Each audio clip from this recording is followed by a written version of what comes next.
ശേഖരനോ? ശേഖരൻ ഇന്നലെ എസ്റ്റേറ്റിൽ നിന്ന് വരുമെന്ന് വിചാരിച്ച് ഞാൻ കാത്തിരുന്നു. അത്യാവശ്യമായി ഇൻകം ടാക്സ് ഓഫീസ് വരെ ഒന്ന് പോകേണ്ടി വന്നു. ചില കണക്കുകൾ ശരിയാക്കാനായി നാളെയും അവിടം വരെ പോകേണ്ടി വരും. അമ്മായി, ഈ വർഷം നമുക്ക് കഴിഞ്ഞ വർഷത്തേക്കാൾ ഇരട്ടി ലാഭം കിട്ടിയിട്ടുണ്ട്. വളരെ സന്തോഷം. എല്ലാം ശേഖരൻ കുട്ടിയുടെ സാമർഥ്യം കൊണ്ടാണ്. ഇരിക്കൂ. Thank you. സാറിന്റെ കഠിനാധ്വാനം കൊണ്ട് മാത്രം ഊണുണ്ടോ, ഉറക്കമുണ്ടോ? എല്ലാം ശേഖരൻ കുട്ടിയുടെ ചുമതലയിലല്ലേ എന്ന് കരുതി ശരീരം നോക്കാതെ ജോലി ചെയ്യരുത്. ഒരു വിവാഹം കഴിച്ചൂടെ എന്ന് ചോദിക്കുമ്പോഴെല്ലാം അത് ഇവിടെ വന്ന് ചോദിക്കണമെന്നാ സാറ് പറയുന്നത്. ഞാനും അക്കാര്യത്തെ കുറിച്ച് ആലോചിക്കാതില്ല. രതി വരട്ടെ, അവള് പഠിച്ചത് മതി. രതി വന്നാലുടനെ നിന്നെ കൊണ്ട് അവളെ വിവാഹം കഴിപ്പിക്കാം. ശേഖരൻ കുട്ടിക്ക് വിരോധമില്ലെങ്കിൽ. അതെ, രതിക്കുഞ്ഞിനെ സാറിനെ കൊണ്ട് തന്നെ വിവാഹം കഴിപ്പിക്കണം. Come on, hero. Give me.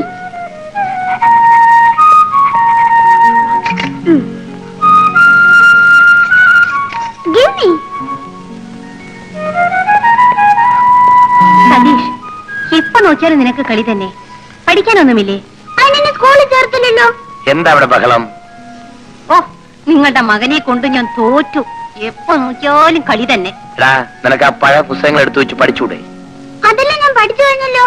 ആഹാ, എന്നാ ഞാൻ ചോദിക്കുന്നതിന് ശരിയായ ഉത്തരം പറയാമോ? പറയാം. ഞാനും പറയാം.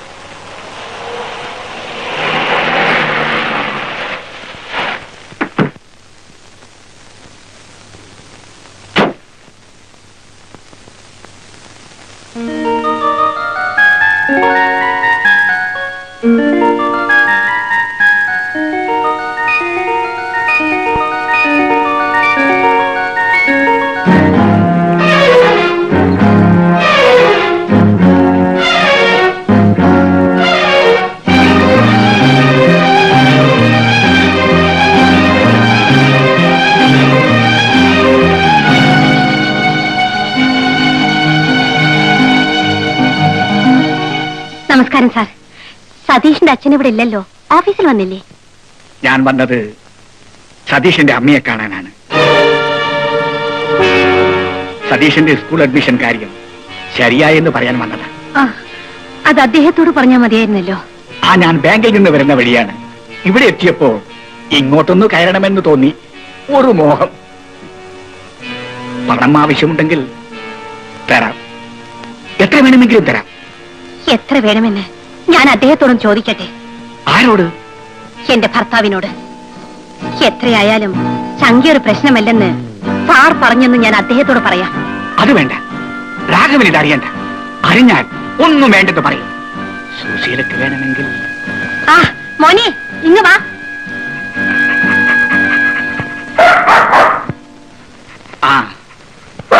പിന്നെ വരാൻ. കാർ ലോക്ക് ചെയ്തിട്ടില്ല. ചെയ്യോ?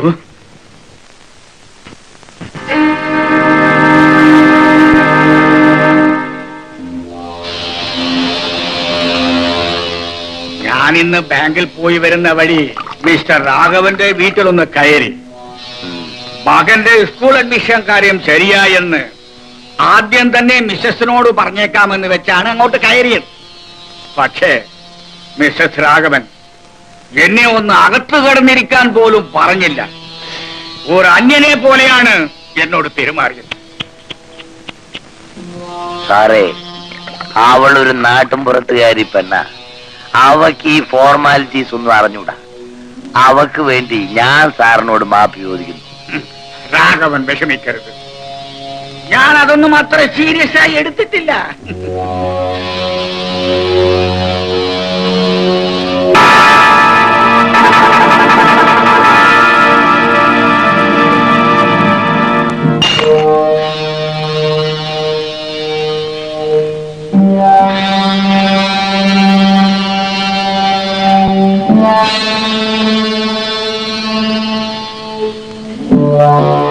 എനിക്ക് വീട്ടിൽ പോവാൻ സമയമായി. പോകാം. ഞാൻ പോകുന്നു. രാഘവൻ, അത്രക്കൊന്നുമില്ല, കുറച്ചുകൂടി.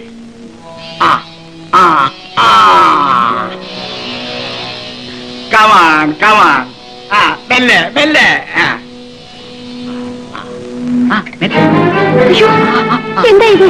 പരിഭ്രമിക്കാനൊന്നുമില്ല, കുറച്ച് ജാസ്തിയായി പോയി.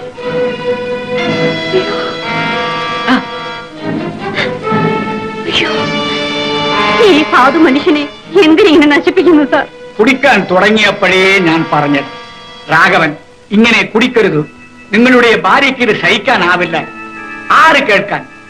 അവളാണ് എന്നെ നിയന്ത്രിക്കാൻ എന്ന് പറഞ്ഞല്ലേ കുടിച്ചത്. ആ, കുറച്ച് വെള്ളം തലയിൽ ഒഴിച്ചാൽ വേഗത്തിൽ സോബറാകും. ഒന്ന് കുളിപ്പിച്ചാൽ ഏറ്റവും നല്ലത്.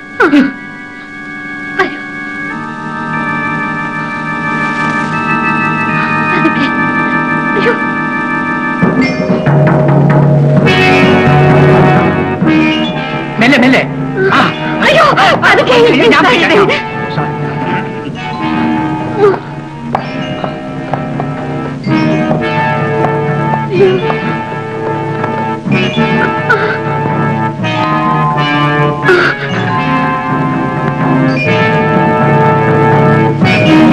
ഞാൻ കുളിപ്പിച്ചോളാം.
എനിക്കൊരു രഹസ്യം കേൾക്കണ്ട. നിങ്ങൾ പുറത്തു പോണം, ഇവിടെ നിൽക്കണ്ട. സുശീലേ, ഇനി എന്നെ കൊണ്ട് സഹിക്കാനാവില്ല. അങ്ങനെ പറയണ്ട സുശീലേ. സുശീലേ,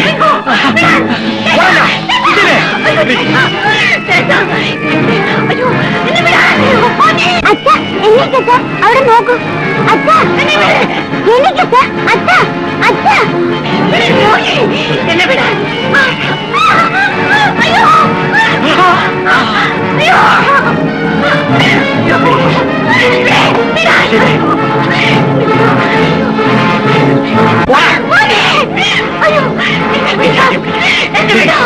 അയ്യോ,